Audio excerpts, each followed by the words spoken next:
Welcome back to Dumbest in the Room. Today's guest is somebody who I wish that I had his job. He's responsible for a lot of the TV shows that kind of made me who I am as a person. Big Fantasy Factory. He's worked on Big Brother, Ridiculousness, all kinds of things that you've probably seen. Dude Perfect. Shane Nickerson joins me today. Shane, thanks so much for being here. Oh, what a setup. Thank you. I'm glad to be here, man. That's awesome. So, like I mentioned off the top, you have the job that I wish that I did. I mean, you work with all the cool people. I've worked with some great people. That is true. I will say I've been very lucky. So you are from New England, correct? Yes, I grew up in New Hampshire. And living in LA, you've made that jump from coast to coast. How was that? It was great so I moved out here in 1995, when I was 23, and I needed to get out of New Hampshire. It was, where are you from? Virginia Where do you Beach, live? Virginia. Okay. So you've never really dealt with cold. Like winter in New Hampshire can be so oppressive, just incessant snow. Sometimes winter would last until it felt like May or, definitely late April. So by the time I was done college, I went to college in Keene, New Hampshire, which is even colder than where I grew up in New Hampshire. And I was just so ready to get to California. So yeah, I love it here. I still miss New England. I go back to Maine at least a few times a year. I'm going back to Maine in about 10 days to go hunt with my brother and my dad. So I keep my New England roots intact, but I'm here for life in California. Correct me if I'm wrong, but you started out kind of on the other side of the camera. I did. Yeah. I met this director in college who cast me in a musical called Little Shop of Horrors. And up until that point, I didn't know what I was going to do. I was actually kind of on track to I was working for Marriott, and I was kind of on track to be in a management role, working in food service, which I hated. And I got cast in this musical, and just immediately I was like, okay, this is it. These are my people. This is what I want to do. I got to figure this out as a career. And met my wife there in that show. We moved out to California, and I started immediately chasing an acting career. And I started at the Groundlings Comedy Theater, and did improv and sketch comedy there for several years, and kind of built this base of this network of friends, like-minded comedy friends, which is how I ended up getting my first job as on the production side. I met a guy there that was a producer on Big Brother, and he asked me to come work on that show. Big Brother is another one of my favorites. I mean, I've been watching that one for, as long as I've been conscious of it. And you were a story editor on that show? Yes, I was a story editor, which is it's like being a producer. I mean, it's essentially you're sort of taking content that season. I don't know what it's like now because I only worked on the very first season, but that season, there was a Dutch company it was a Dutch show, and the Dutch company Endemol really didn't want us to manipulate time or dialogue too much. They really didn't want much editing. They wanted it to feel like security camp. But that said, we still had to make it interesting. An American audience was already used to real world. They had seen, this was 2000. So I'm just trying to think of what else had been on at that point. It's kind of before the big reality push, like before Osbournes and Newlyweds and all those shows. But Americans were more savvy than a European audience were about unscripted. So I got to learn how to take footage and sit with an editor and shape it into kind of a segment that eventually, by the end of that show, I was helping to take all of the segments that had happened and sort of put them on a board and figure out what the show looked like. And it was extremely beneficial to me on how to make TV. And I really had no experience. I had no business doing that job, but story structure came somewhat naturally to me because I grew up watching television. So I understood what was entertaining. I understood what was funny, what I liked. And I just trusted that would translate.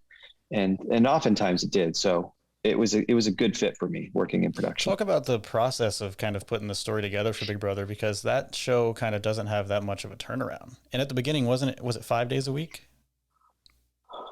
Yes, it was 5 days a week, and the turnaround was the day of. So the stuff would happen like the night before, and then editors would take it the next morning, and then they would edit it.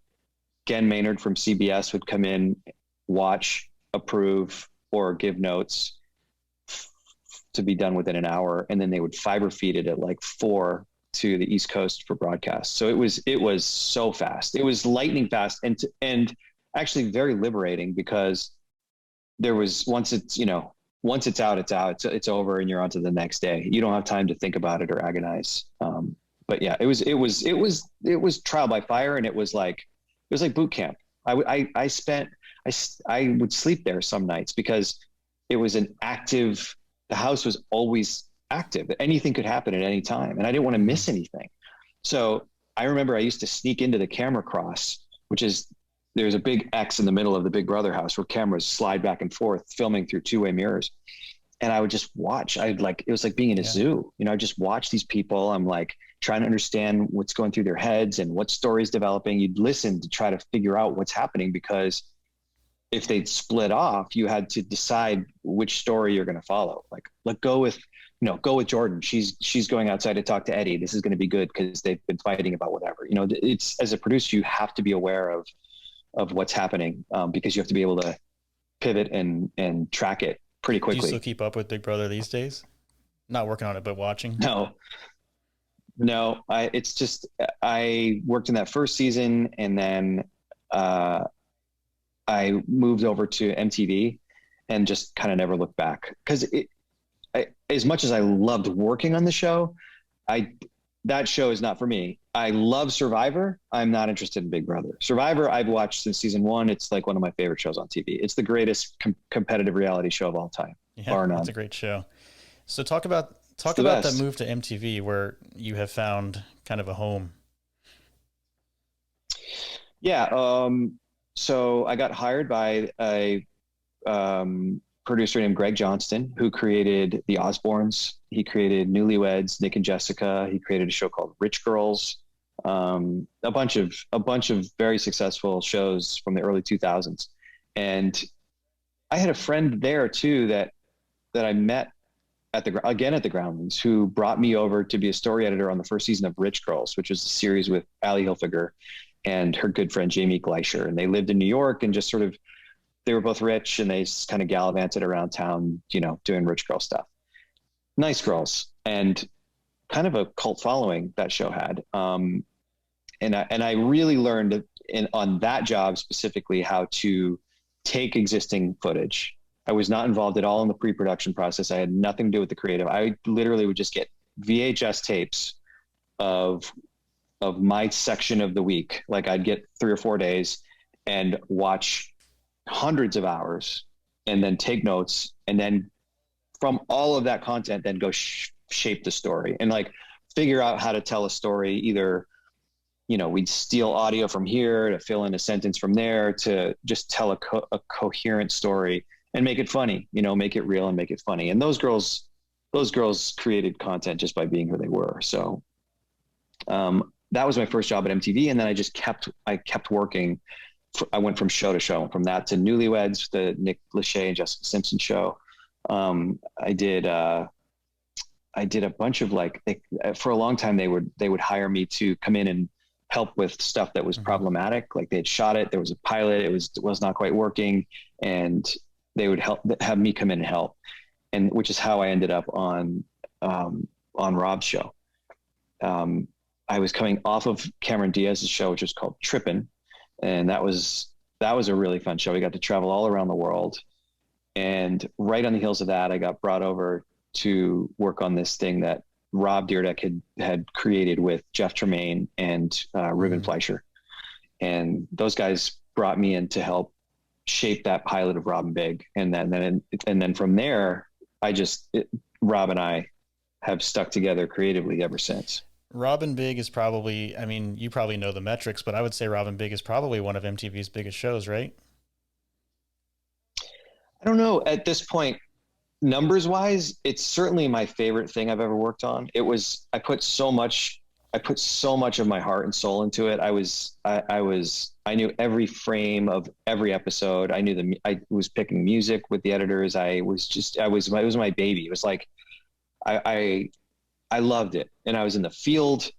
I got to sit and talk creatively with Rob about what we were shooting. And it was very hard, and sometimes very stressful. And we didn't know if it was going to work. You know, I remember when it first aired, everyone was kind of like, all right, well, we did 8 episodes, and then it just kind of caught fire. And what really grabbed people, there's one scene specifically where we knew we were onto something. It was the scene where they're going to a demo and they're getting pulled over, and Rob's telling, I think we used Riding Dirty by Chameleonaire as our song. And Rob was telling him, just keep driving, just get to the demo and pull over. And Big Black was not like psyched about it. And it was just a funny scene. It was like a perfect scene with those guys where you got who they were. But all that said, I think that show was destined to be successful because of those two guys. It's magic. I mean, they were magic together. Best show. One of Pure my favorites. Best show.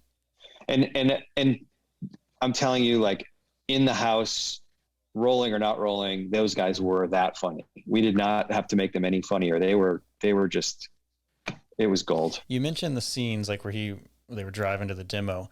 How much of it was kind of, written that these events would happen, and how much was just, you were just rolling on everything and you made a story out of everything? It was a combo back then, especially. Back then it was way more doc style, where we initially started just by rolling on what was happening in their lives. But then eventually what we realized is they would click on something funny, like they'd get in a conversation about, like, I don't know if you remember the episode where Big Black was like, this house is not big man approved. Like, none of this furniture is for big man. And so I just remember that scene specifically, and going, all right, talking to my our segment producer, and go, all right, go, clear me a store. Let me get a store where these guys can go shop for big furniture, because that'll be a funny scene. Those two guys going shopping for big man furniture is going to be funny. And we don't tell the store anything. We don't give them lines or anything. All they do is set it up. We just be like, all right, you guys are going to go shop for furniture. So let's do that little setup scene where where you say, like, let's go find a place we can find some furniture, or we do in the car, or sometimes we'd even pick it up later if we needed connective tissue between scenes. But never scripts. I'd never hand them like a script and go, here, read these things. It would not have worked. It was so much easier to go, all right, guys, you're driving over to the big man furniture store now, so just ride over in the car and talk about it. And they would find funny in the dumbest. I mean, they were just brilliant. So that's a long answer, but the short answer is not scripted, but oftentimes those guys knew what the goal of the scene was. They knew, like, all right, we're going to walk out of here with something, or we're not. If the furniture salesman's a kook and they end up on there's a better track by just having a, funny interaction with a kooky salesman, great. We'll ride with that, and then we'll adjust the story to deal with that fact. So it was very fluid. All of it was very fluid. We'd have an idea maybe of where they were headed with it. And sometimes we'd have to help figure out what a funny ending was. But very, very many times we'd think it was going to be one thing, and then it would just left turn based on something that happened naturally. And we'd throw out stuff we had already shot or stuff we had planned because, no, that's way funnier, or that's way better, or that's a much bigger ending. Through the magic of production, we've changed locations.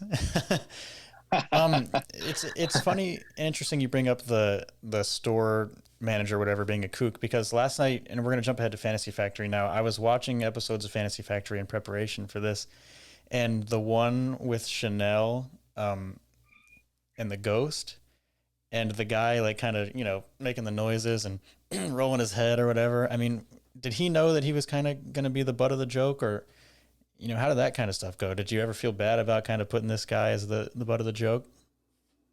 That guy specifically, I think we were a little bit unfair to, but we really tried not to make people look like, we try not to editorialize too much.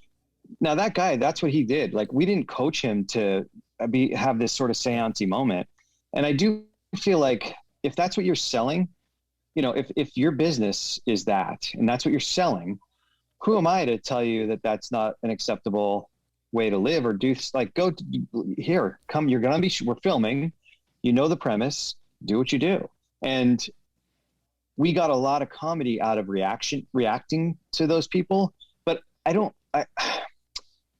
think maybe Big Black was joking about the guy, but Big Black was always our skeptic. Yeah. So it worked, you know, he was always seeing through that stuff or not on board or like, all right, well, we'll try it, but knew that it was kind of bullshit. Whereas Rob's sort of character in the show and kind of in real life, but not nearly as much, as he was always susceptible to the time machine and Rob Big, the Dr. Pratt, you know, the hypnotizing drama for success. Like, I think, and it's just my opinion, but there's a big part of Rob, and especially with Dr. Pratt, and who am I to say that mm-hmm. doesn't work? Like, that believes that stuff, believes that there's, you know, that the time machine is going to send him back in time. So yeah, I don't think we don't set out to make people look dumb, but we also, you know, when we had the business card guy on, we saw that video on YouTube and we were like, we got to get this guy out here. We just want to see him. We want to meet him and get near that level of crazy to see how it fits into this world. And I think that Rob did a great job of never purposely singling someone out and going like, this guy's an idiot. And I don't even mean just saying those words. I mean, even in his behavior, he was always kind of all in on it. You know, he would always try to commit to it and buy into what it was, even if it felt sort of kooky. I was laughing out loud when the guy was saying, you know, there's a cat, and Rob's in front of Chanel, and Rob's like petting this invisible cat. Yeah. Yeah, exactly. You know, like, he's just on board. And listen, I don't know, like, you can't help but smirk a little when somebody's telling you that stuff. It didn't feel all that real to me. So, but we didn't hire actors to go in there and pretend they were nuts. We hired people who claimed to be able to do what they said they were doing. So, and that's what we loved doing, is we loved finding experts, so-called experts, or, you know, I'm trying to think of, like, even in Rob Big, when they had to drain the pool because somebody pooped in the pool and they didn't know who it was. Like, we went to just like the Burbank pool store, and there's this shirtless guy. We were like, of course, this is amazing. This guy's great. Like, I don't even have to do anything. There's a long-haired guy, a shirtless long-haired guy who works at a pool store. I'm already in. So we really tried to take advantage of, I call them kooks, but I just say that because up against the world that we had created, there was a sort of left field or left-hand turn in our story. They sent us, and it was part of the structure that we eventually landed on, which is a couple of scenes of them trying to do something. That doesn't work. Let's take a left turn and try this other weird thing. That doesn't work. Here's a funny resolution that kind of buttons it up. Everything from teaching Big Cat to speak publicly to, you know, getting, drama to face his fear, like whatever it was, there was always a couple attempts, and the second attempt was always kind of a weird one. Pretty common story structure for us that we used often. It's interesting you bring up the poop in the pool, because that's kind of another, like, was the poop in the pool real, or was that kind of one of those things that they said, what if somebody pooped in the pool, and then you guys made it happen? Yeah. Now my memory's a little hazy, but I don't know if everyone was in on the fact that it wasn't real, but it was not. It was a power bar or something. I mean, it just looked real. I think the way that started, in a way that a lot of stories started on that show, on Rob and Big specifically, was there was a power bar in the pool that maybe for 1 second someone thought was poop, which led us to like, well, what if that was the story? You know, what if there was a mystery pooper? And there was definitely a layer of that in that show. Definitely a layer of exaggerating a real story, or in some cases just fabricating story to give us a funny storyline. Gotcha. Another episode, like, for example, like the dating game episodes we did, where that was back during MySpace, you know, where he had to, you know, find dates on MySpace and bring them all in. Like, some of that was legit, but then I think we cast some of that too, because you got to kind of protect yourself against who you're bringing into a house, and also insurance and stuff. There's things, sometimes there's hoops you have to jump through that won't allow you to just shoot it the way you want to if it was totally real. So another episode that I watched last night was Operation Save Paddy. Now, in pre-production for the show, I don't know how far out in advance you guys start, but I mean, you don't know that Paddy is going to shatter her ankle, right? So no, not at all. So there's so many episodes. Can you remind me what the premise was? So wait, was it that? Just remind me what the episode was. Rob's telling Drama that Paddy's shattered her ankle. They got to go to Ohio. Ohio, right? Does it start with them in the Jeep or whatever? They're spinning around was that a different episode where they're in where they're prepping? Is it the prepper episode? No. Or is that a different time? So this one, Rob and Drama are in his office, and Rob calls Paddy, and she says, "You left me this terrible voicemail that made me feel worse." And Rob was like, "Your son's funny." And Drama says, "Yeah, I think you're funny." And Rob's like, "Well, my mom doesn't think I'm funny." So then they go to Ohio and they outfit her whole house, and then he ends up doing a stand up at the Funny Bone. Stand up. I mean, did you like, how do you don't know that she's going to shatter her ankle in pre-production? No, we didn't have pre-production for, is that Fantasy Factory or Robin Big? Yeah, for Fantasy Factory, especially in those early seasons, I would guess that was probably season 2 or 3, maybe. I don't remember. Or 1. I don't know. It was early. So back then we would base so much of our story on what was really going on. And we never had the full season broken out till the end. We'd have I want to say at the most 4 or 5 episodes fully broken. And that was an arduous process. That was sitting, and it was me and this guy, Christian Duguay, who was a critical part of all of the shows. I mean, he was massive creative influence on all of it. We would sit and break that story and then pitch the ideas to Rob. And Rob is so smart and involved and good at knowing what's going to work and what's not, especially as it relates to him. He would play the stuff out in his head as we pitched it to him, and stuff that he was not into or didn't like or felt like wasn't going to be funny, just would kill it. And it was frustrating, but it always made the show better. Operation Save Paddy came out of the fact that he came to us and said, "So here's what happened. My mom shattered her ankle. So I want to do an episode where we go and Operation Save Paddy." Or I don't even know if he said that, but from there, then we go run it with it and try to break all of these ways to make that story play out. And I think at that point in our progression, which is Fantasy Factory, we had sort of reverse engineered the formula for the shows that we had made from Robin Big through first couple of seasons of Fantasy Factory, and just decided, rather than shoot all these extra scenes that we may never use, we know we need 8 scenes. We need 8 or 7 scenes. We either need 4 A story scenes and 4 B story scenes. And then we'd put those on the board, and then we would just fill them in. Scene 1 is Rob and Drama calling Paddy. Scene 2 is, whatever the second scene of that storyline is. And then what's the B story in that? So it's Operation Save Paddy, but then is there a B story? Whether or not he's funny. He's trying to make his mom think he's funny. Right. So whether or not he's funny then is living alongside that, and it's different beats, right? So each one, and then sometimes they would, especially in the third act or in the third beat, they would be the same scene. So sometimes the third beat of both storylines would be the same. It would be they're at the Funny Bone and Rob's proving he's funny, but it's Operation Save Paddy plus Rob thinks he's funny. And then the fourth scenes would pay off. One would maybe be a button and one wouldn't be. And it was not always exactly the same, but we boarded them as if they were, and we worked from there. So it's we have a great first scene. We have a great second scene. We need that left turn on 3. And then how do we pay it off? And then eventually what we did is we would start with endings, and we go, Rob's going to backflip a car, or Rob's going to backwards jump a car, or Rob's going to kickflip a car. We know we're landing there. Now let's work backwards. How do we get to that point? What's the funniest way to get to that ending?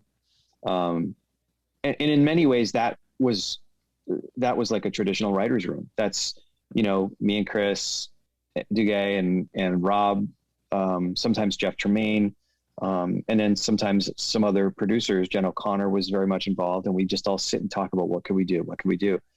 We'd have our segment team would sometimes just send us funny props they found, or they read a funny story, or like, look at this weird motorcycle. And then we'd be like, well, we got to put that in the show. How do we get it in? How do we get it in organically?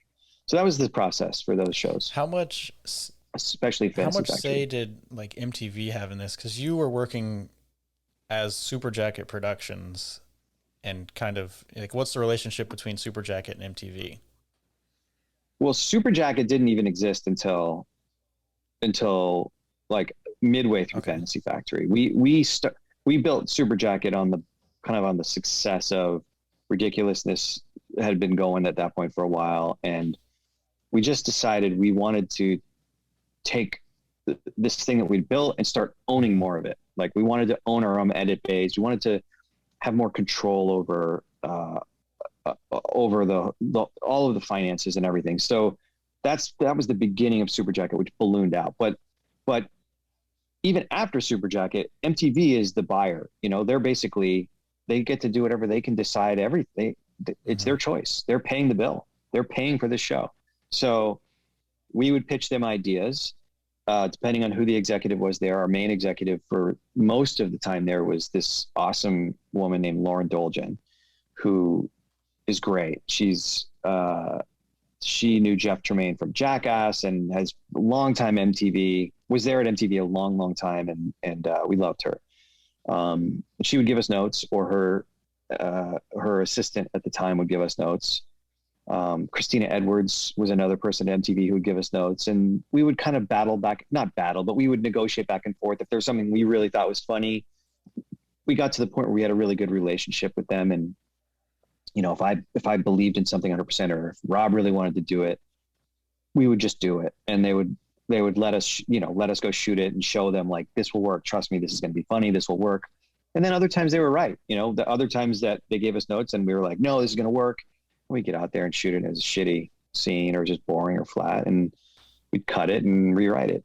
But they were involved, but it got to be a very nice place where we all knew what the show was, and they trusted that we were going to deliver something funny, which happens, I think, with every show. The network executives and the executives of the show have hopefully a good working relationship where they both trust each other. And that's where we got to with that show.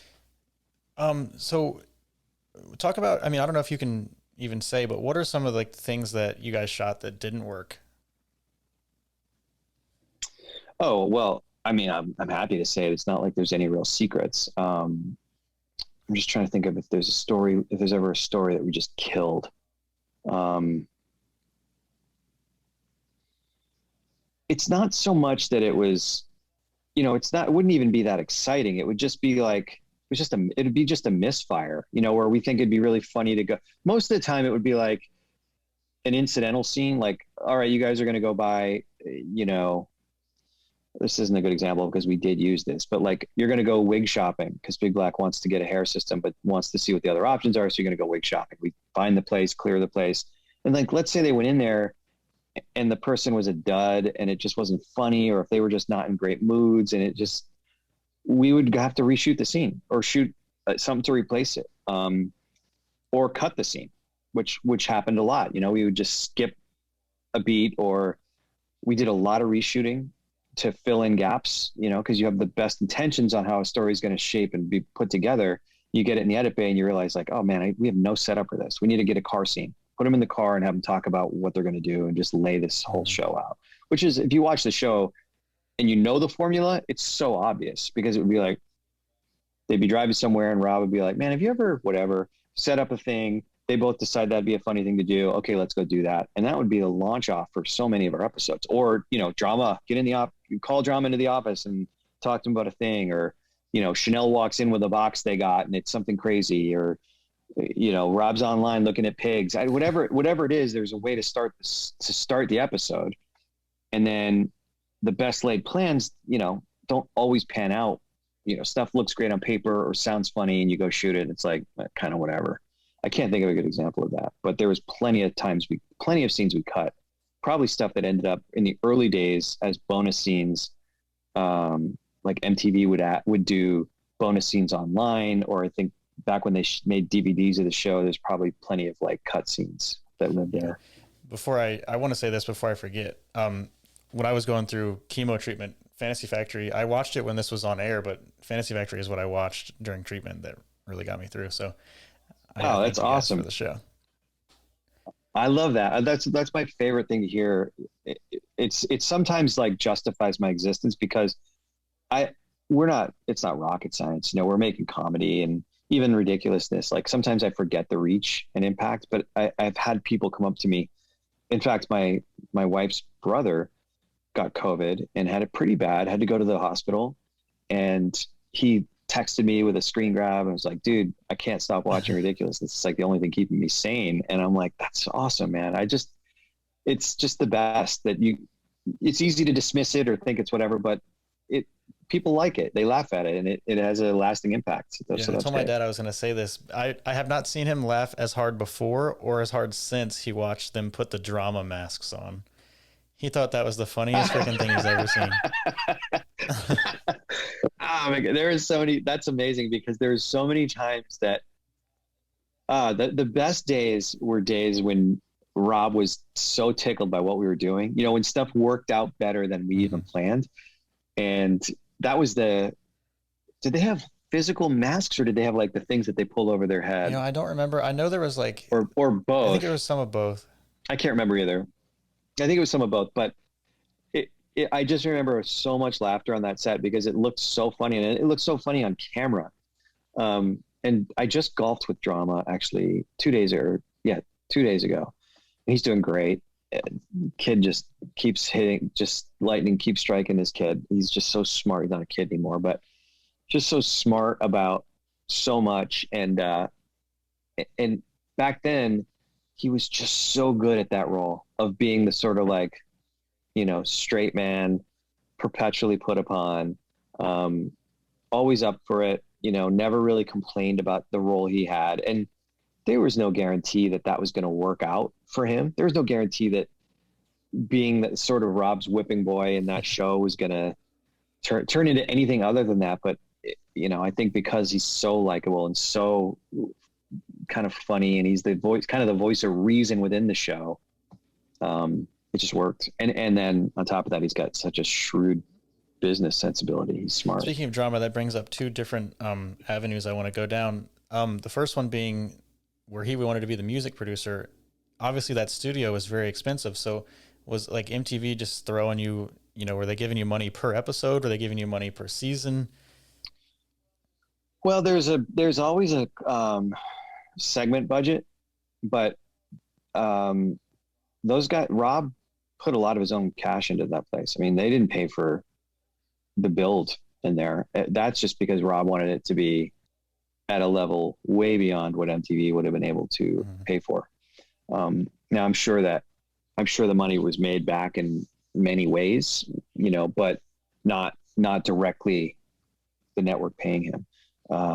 So I think it was always a combo, and there was definitely a level that we had to achieve when it came to stuff like that, because otherwise it's not believable. You know, you can't just go, I don't know, you can't just like run down to Best Buy and get a bunch of music gear and have it look like something memorable. So they got, you know, Joe C, who builds all of the stuff for Street League and built the Fantasy Factory.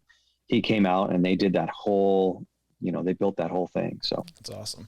The other drama avenue I wanted to go down is I watched Live Your Brand last night, which is another really funny one.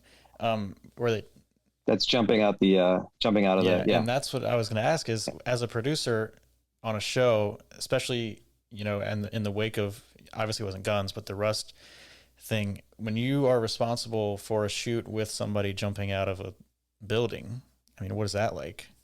Yeah. Sketchy as shit. And that was so much less sketchy than so many of the other things we did. Like we shot drama out of a cannon. We, you know, the kickflip car was the scariest thing I've ever watched live, because we were a very diligent production. We covered all bases on safety. We took every possible precaution always, because I was very paranoid about getting anyone hurt, but also because legally, that's what you should do. You need to take care of your crew and your talent, and people, incidental people that might be near it. But that building, I remember I went up to that building. It's like this old, it's in Long Beach, I think. And it's this old loading building where cranes would just pack shit into there. And so the doors that opened out there's no ledge. It's nothing. Those doors open out and you are looking straight down. I think it was only 4 or 5 stories, but I don't love heights. I'm not like terrified of them. I don't love them. I just remember standing up there with Drama, looking down and thinking like, now don't slip. Please don't everyone stay away. Anyone that doesn't need to be there, stay away. I think I pulled him off a couple times. It's a good question. And I look at someone like Jeff Tremaine, who does way crazier shit than we've ever done on Jackass and the stuff they do. And I don't know how I don't have the stomach for that type of content. I would not be able to do it. I get real nervous about hurting people. I would not forgive myself for it. I wouldn't be able to recover if, making a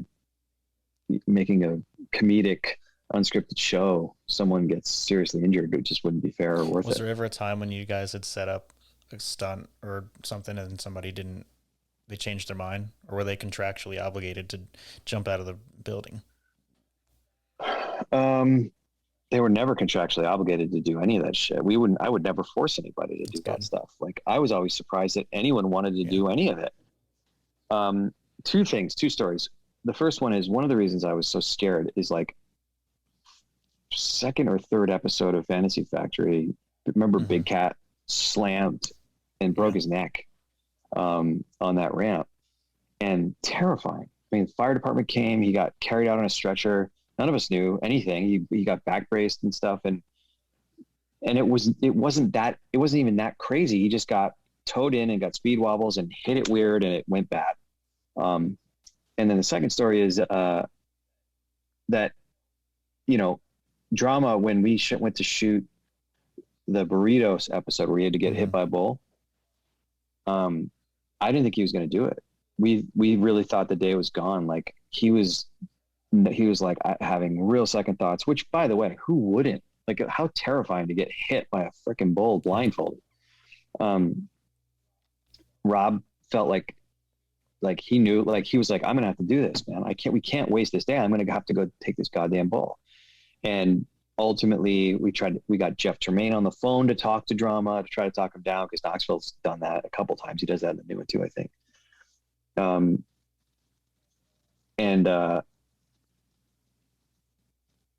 trying to think if that's actually, I'm trying to think of where that was. That was somewhere in Burbank. But anyway, he didn't want to do it, and we can't make him. What are you going to do? Like, force a guy to go get hit by a bull? Ultimately, though, he did do it, and it was great. It was funny. But I always feel like when people say, I'm not doing this, like, my gut initial reaction is, I know, I wouldn't do that either. That's stupid. But it's not like we're ever surprising people. Everyone is in on it. We make sure that if there's any sort of stunty stuff, that people are down for it. And there was plenty of times when people said no, especially Big Black, and we always respected it. He's like, I can't do that, man. Early on we were getting him to drop in on the mini ramp and getting him to do stuff that he was a big dude, like, pretty dangerous stuff that only if he wanted to do it would we have been down with it. That's great, though. Or were we ever down with it? You always never forced anybody. Couldn't. I mean, what am I going to do? Make some push them? Before I ask another question, do I have you for 5 more minutes or 20? No, you have me as long as you want me, man. I got nothing after this. That. So I probably will have more questions about Fantasy Factory, but let's jump ahead to kind of what you're doing now. Your Ridiculousness is your big thing. Yeah, that's our main production. And how did that exactly start? I think I heard something about Rob had seen America's Funniest Videos and how that was kind of syndicated and wanted to kind of make his own version. Well, it was more about Vin DeBona, and Vin DeBona Productions is who produces that show. And that there was an article about Vin DeBona's company being like worth $1 billion or something. And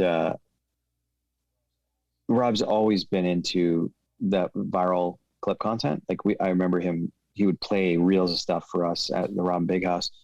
And he just had this idea of accelerating the pace of clip shows up to that had been made, including AFE, but there were plenty of other clip shows, all of the, like all this stuff that Nash did. I think that, they had a lot of voiceover driven stuff with clip, and it was all fairly slow with lots of replays and hitting the same thing like 8 times. And we wanted to accelerate it. He wanted to accelerate it and just make it like constant, just incessant, barrage of content, so that if you didn't like it, there'd be something coming right up. And if you did, you could, even then we knew like people have DVRs, they can go back. If they want to see it again, they can go back. We don't have to replay things 5, 6, 8 times. So he broke this whole idea out, gave us kind of what he wanted it to be. And then we just got to work, like figuring out the logistics of how do we produce the show? We had to figure it all out. We didn't know, we'd never made a clip show. So we had to go figure out the industry of clip and how you license stuff, because we license everything. We go to whoever created that content, and we pay them for it and license it. And then how do you assemble it, and how do you keep it moving? And I mean, stupid things that you wouldn't even think about, like, do we want to cut to audience reactions or do we not? Ultimately, we decided, no, we don't, because that was always kind of cheesy. Just like cut to a family laughing at a guy falling takes you out of the flow of that. And also, by the time Ridiculousness started, people were watching clips on YouTube. So they were really just used to, compilations and being able to jump down these wormholes of stuff. We don't want to slow it down with audience reactions or, too much commentary. Most of it is happening under the clip as it's moving. Sometimes they'll go back if there's something really worth talking about. And I do think that in our case and in the show's case, people do want to hear from Rob and Stilo and Chanel and have them sort of stop down for a second, tell their own funny stories, and then keep going. But finding that formula of like music to clip to dialogue to audience to jokes, and how long should the jokes be? Should they just be one-liners? Is a bit of a dance, and there's definitely an artistry to it that I give a lot of credits to our editors for, because they do an amazing job of stitching it all together in a way that's entertaining and makes it feel like it's all happening in one take. Yeah. I want to go down another tangent, back to about Ridiculousness, but also Fantasy Factory. And I believe there's one Fantasy Factory episode where you guys were starting Ridiculousness and the two kind of merged. And it seemed like on Fantasy Factory, there was a lot of times when things were kind of cross promoted. Always. Yeah. I mean, you have this amplification tool to spread whatever message or news you want. So I think we did it for our cooking show. I want to say we did it with Eddie and Chrissy on we did a show called Snack Off that I think we did an episode about. We did it for all of Rob's. I mean, that was where Rob laid in all of his brand deals. And we did it for Ridiculousness. We did it for obviously Young and Reckless. That was a perfect place to put that. And it set the tone for future. Rob was like kind of one of the last people to have the ability to control all of that, separate from MTV. He fought and earned, I think, the ability to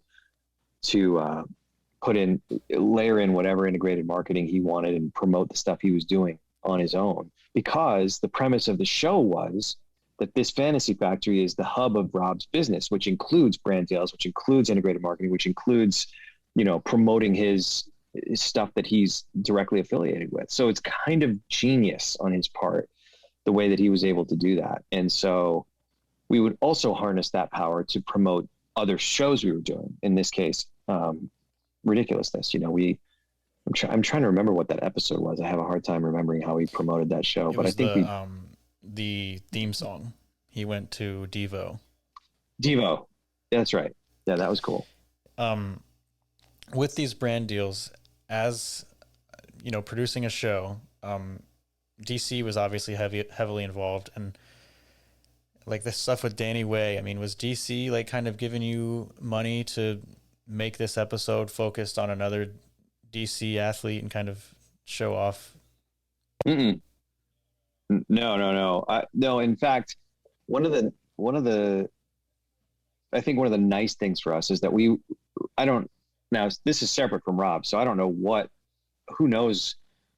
I stayed so far away from Rob's business dealings because it just made it easier. He would tell us like, "Hey, I want to do an episode with Danny Way," or "Hey, I want to, you know, I'm doing this thing with Travis Barker, this like random, remember that episode with the jungle? It was like this weird, like handheld, like, I don't even know what it was actually. I think it was like a tablet or something, but he'd come to us with these things and then we would just build episodes around it. So he wanted to shoot with Danny Way. Didn't we shoot with Danny and Laird? Didn't we go to Went to Hawaii Hawaii with and then Danny? also the I think it was the land speed record, The mega ramp on a skateboard. Oh, yes. Oh, with the that thing he gave to Justin Bieber.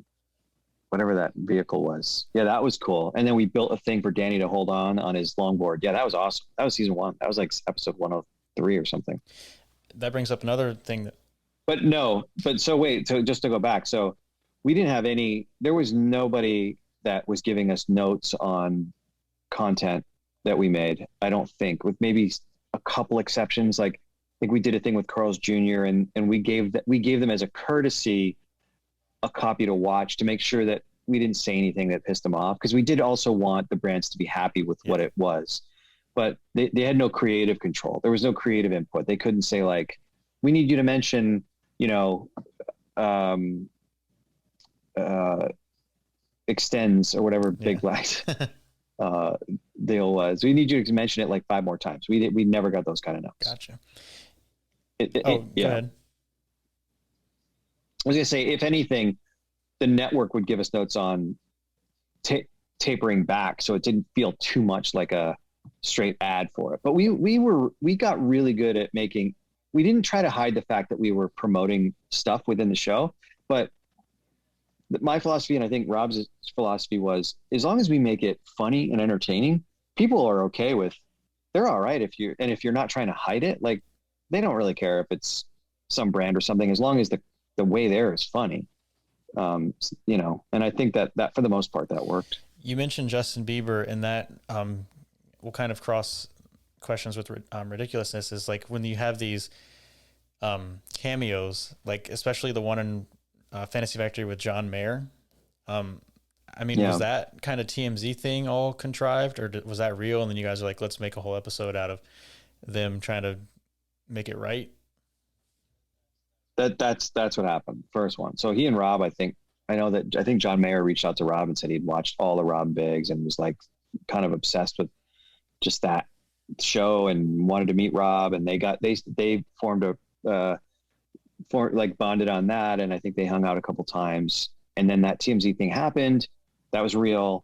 And then now let's build an episode of him trying to get redemption after that first thing, which was awesome. I mean, because now we got John Mayer on our show, which is back when he was really first becoming a target for paparazzi and stuff. He was pretty big, because I think he was dating somebody really famous at the time, maybe, that got her. Yeah, it was that era. I mean, he dated everybody, but it was that era where he was just all over the tabloids, and so it was fun, and he was cool. I mean, yeah, he's a crazy genius. That was a funny episode, that Rob's Mom song. I wish that was like on Apple Music or something, but that was real. That was real. That was all real. That his mom was so mad and disappointed, and Rob was so good about understanding and knowing what like real things in his life would turn into great content for TV, and he was almost never wrong, and especially as it related to Paddy. I mean, that's a well we went to so often. There's so many Paddy episodes because she's great. I mean, that's who she is. I don't know if you listen to those or know of the skateboarding podcast, The 9 Club, but Bam Margera was on there, and he was talking about Viva La Bam. And I don't remember exactly. It's been a while since I watched, but his parents kind of seemed like the butt of the joke a lot of the time. But it turns out, he said on the podcast that, you know, his dad was like his financial advisor, and his dad, like, they were getting, you know, compensated for this. So, I mean, is that something you have a budget for, kind of paying all these extra? I don't really know what my question is, to be honest with you.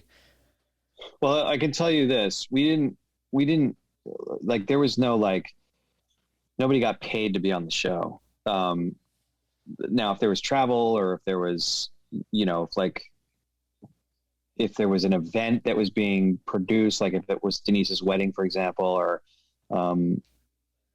then that stuff would get paid for by the show. But there was no like appearance fees for people. It just wasn't. We didn't have that kind of budget, and B, most of the people that were on our show, and the same for Ridiculousness, by the way, are just either people that Rob knew or people that want to come be on the show. That takes me where I was going to go next is, and you kind of just touched on it, the guests on Ridiculousness.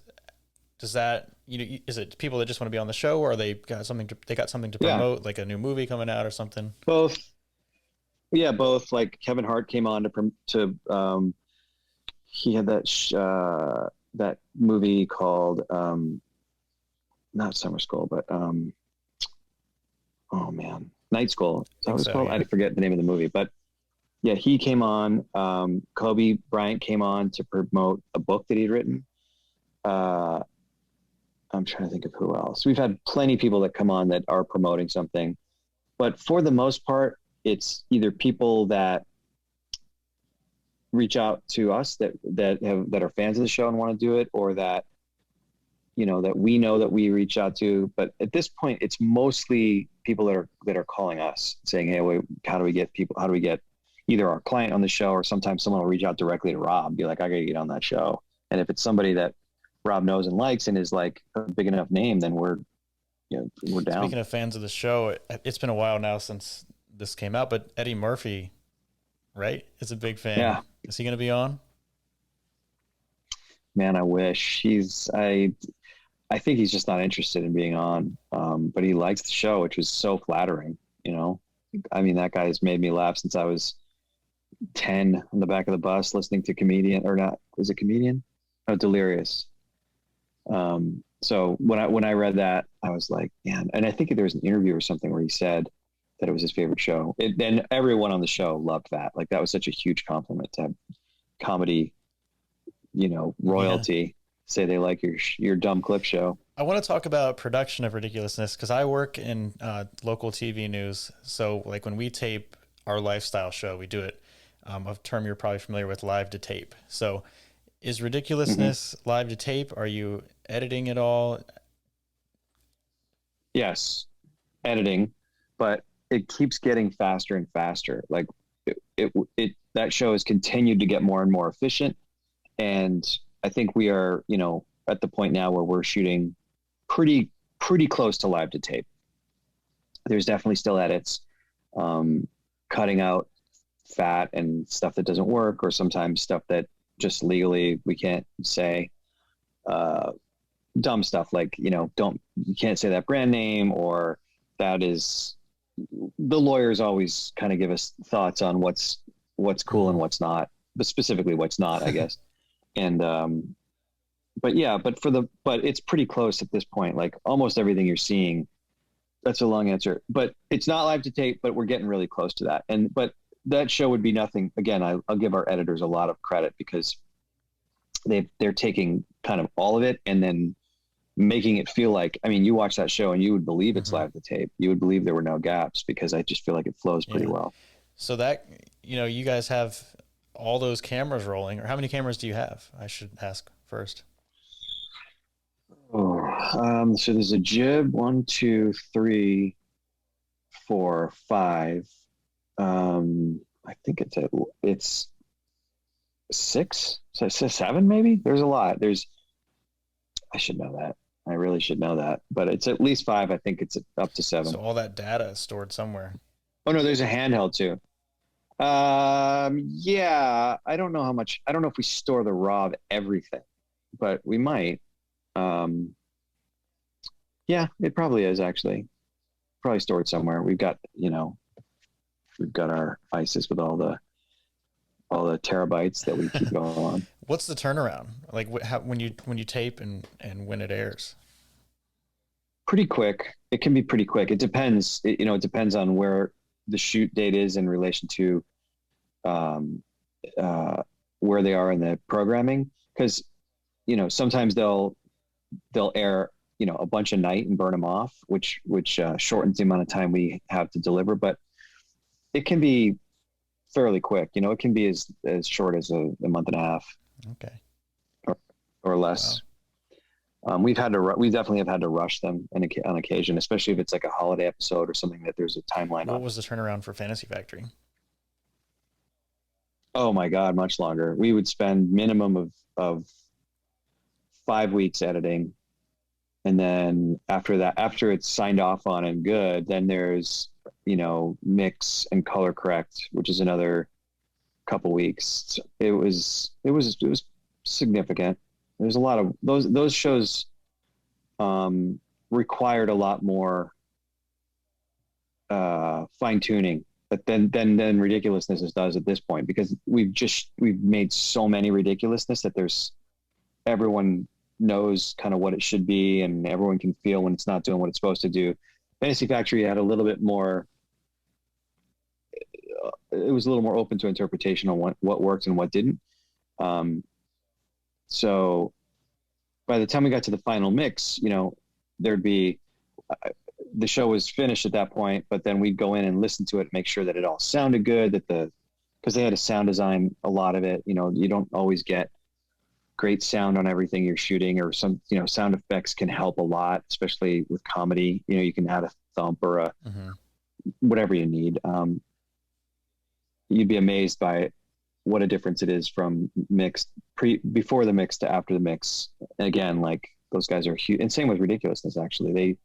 They're adding so much, and especially sometimes we'll get clips that don't have audio, and we have to create audio to make them feel more natural. And we have a great team, a great post team. I mean, that show is definitely a culmination of its great parts, and we have a lot of great people and great parts that make that show what it is. And same with Fantasy Factory. It just took longer. That's one of the reasons, by the way, that Rob was so keen to do a clip show, because he knew that it would take a lot less time to shoot, and that we'd be able to turn them out a lot quicker. As far as production crew goes, I know you said Super Jacket started kind of later in Fantasy Factory, but is like the crew, like the camera and sound, are those all people that were consistent through production and have stayed with Super Jacket to work on Ridiculousness and other projects? Not everybody, but a lot of the core people are the same, have been the same the whole time. So even though Super Jacket wasn't an official thing, we still had our core team that not a lot of them. Some of them go as far back as Rob and Big, a lot of the same camera guys from Rob and Big to Fantasy Factory and other projects since. We always try to keep, it's the key to any successful business. If you find people that are good, you just do whatever you can to keep them. And I make it a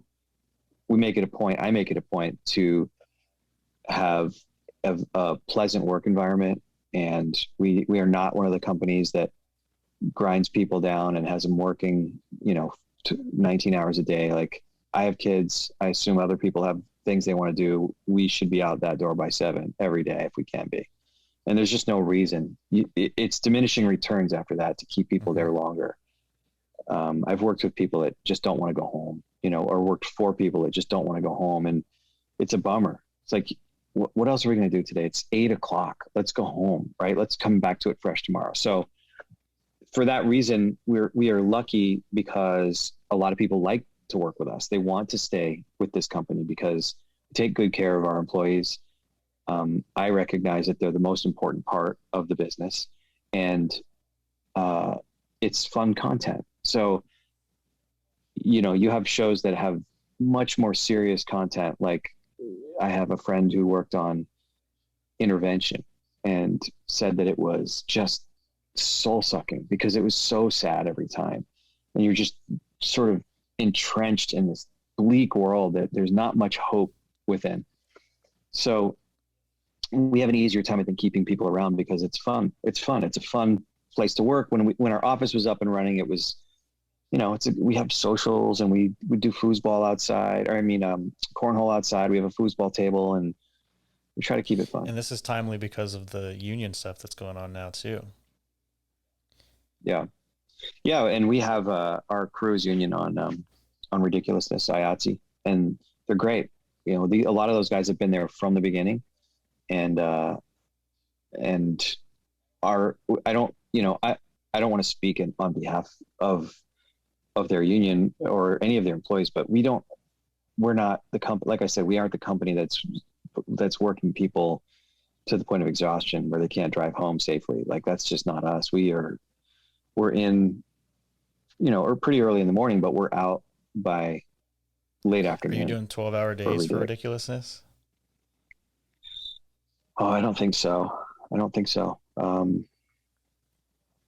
No, because we're done. I think, that's a good question. I haven't been there. I have not been there for the past however long COVID's been, because we're just down to just pure essentials. And I have got, like I said, I got a great team running that show. Matt Harris is the main dude running it, and he's awesome. And they don't need me there. So I don't know how many hours a day is, but it's a chill day. It's like Ridiculousness. Do you guys own a studio space? You rent it, and the studio stays up the whole season? And where the crew doesn't have to break down cameras every day, they can leave the cameras in place. That's where we're at now, where we shoot it in bursts. So we'll shoot for like several weeks at a time. And we shoot so many episodes that we just kind of basically live there. That's awesome. And Super Jacket now has become part of, and I don't know much about this, but part of Thrill One. Yeah. Thrill One, yes, is this sort of new brand that encompasses Super Jacket, Nitro Circus, and Street League Skateboarding, that was another one of Rob's companies that he built from the ground up. So it's just kind of taking these three pillars of a similar, I guess, a similar brand in a way. Or I should say cousins, like skateboarding combined with what we make on the Super Jacket side, combined with Nitro Circus, who are, out there hucking it. It's kind of a good fit. It's a good mix. And the goal is for us, to be the destination for that sort of action comedy. I've been a fan of Nitro Circus since the first DVD in like 2004. Were you involved at all with great. And Nitro Circus's time on MTV? Not at all. Other than that was Jeff Tremaine as well. So it aired alongside us with Robin Big and Fantasy Factory. It was, or one of them. Maybe it was Fantasy Factory. I think it was Fantasy Factory because you guys did a cross episode. It was Fantasy Factory. We did like a promotion at the Fantasy Factory with Nitro and Johnny Knoxville. But not involved at all, but feel like I was, just because we're such good buddies with Jeff's company, which was Dick House then. Now it's Gorilla Flicks. And Small World, Travis shaved my head before chemo at his house. Yeah. Pastrana did? Oh, so no kidding. Wait, why were you at Travis' house? You know the story of Phil Smagical? He was filming for the latest Action Figures 2, and he overjumped the side-by-side, became an incomplete quadriplegic. So they were down here in Virginia Beach rehabbing at this place that like rehabs military guys.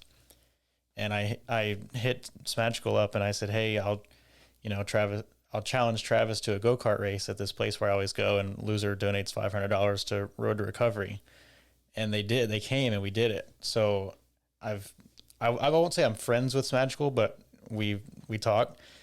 So then when I got my diagnosis and I found out I was going to lose my hair, I said, I want to shave it. I don't want to be like victim to losing it. So we set up, I raised $1,000 for Testicular Cancer Awareness Foundation. And then that was kind of like, if I raised that, they would let me come up there. And then they both shaved my head. Oh, that's awesome, man. Cool. I'm trying to have my bachelor party there too. Smagical said we could probably make it happen. Pastrana Land? I've been there. Been there a couple times. Yeah, It's a it's crazy cool. place. It's a scary place. So what do you guys have anything new in the pipeline that you're able to talk about? Um, well, You directed the Dude Perfect documentary I didn't mention, but yes, I did. Yep. That was fun. We did a Nickelodeon series with those guys and have had a longer, they were on Fantasy Factory, obviously. That's where we met them. And love those guys. Those guys are fun. We've connected on a few things. The we did Fantasy Factory. We did the couple seasons on Nickelodeon, uh, and then the doc, which was fun. I got to go on the road with them and film, which is cool. It was hard, but it was very rewarding. Again, I have to shout out Tony Fisher, our editor, on that, who's been one of my favorite editors since back when I was working on, in the old, like, Newlyweds Nick and Jessica days. I've known him for a long time, and was a big part of that working. I don't want to keep you too much longer, but I want to ask about going from producing to directing that documentary. What was that like? Well, it was interesting. I'd never done it before. And the hardest part of it was convincing YouTube Originals to let me direct it. But I felt like there wasn't anyone else that knew them as well as I did. And, I didn't know who else to hire that they would necessarily, like, I had a feeling it would be very hard to get access, in the short amount of time we had to do that. So I had to reach out to some director friends and say, like, I don't know how to do it.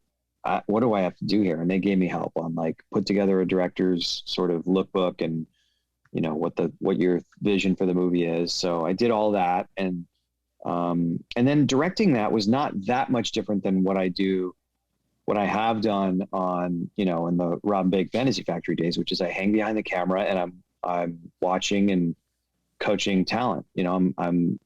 We're making sure that we got the shot, but also in this case, I hired a great DP, this guy named Dominic Zangi, who helped me make it look good, because I'm not a technical guy. I don't know lenses and cameras like some directors do. I know what I want my talent doing, and I know what basically I want shots to maybe look like, but I would just sort of talk to him.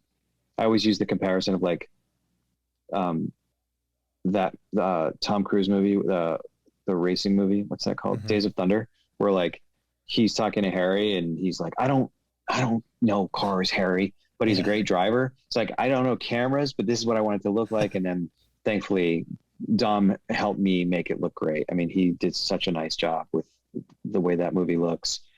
And that's one of the big things that everyone told me. It's like, hire a great DP, hire somebody that knows how to shoot, so you don't have to worry about that part of it, which is what I did. And then it was just a matter of filming a bunch of shit with them and then coming back and trying to figure out how to best tell that story. And it was a bear. It almost broke me. It was so hard and frustrating and difficult, all the words. But we got through it. We got through it, and I'm very proud of what it became.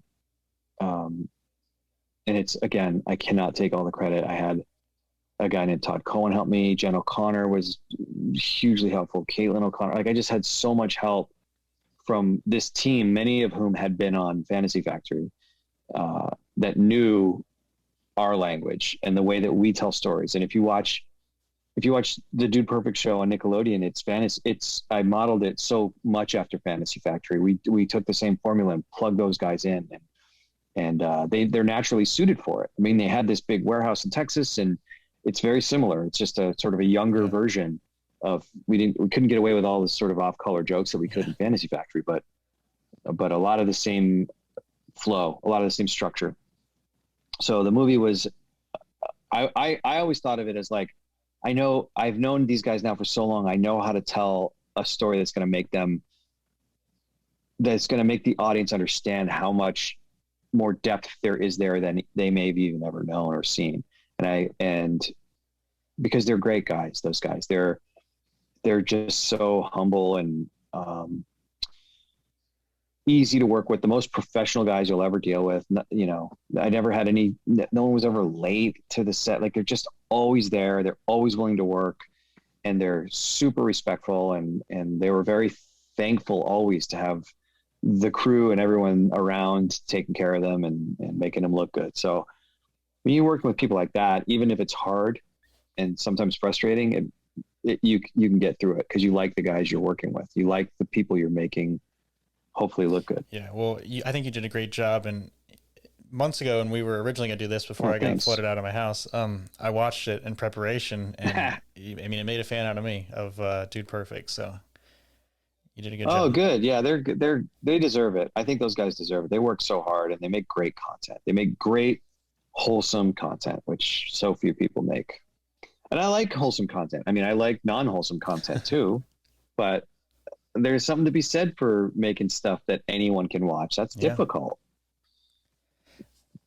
I don't make that. I make stuff that only like teenagers and over should be watching, honestly.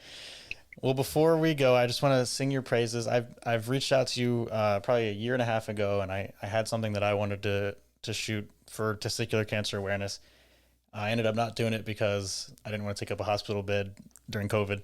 But I mean, you were very thorough. I was impressed with how, you know, I sent you our website. You read everything on the website and you mentioned it. I was like, this guy is amazing.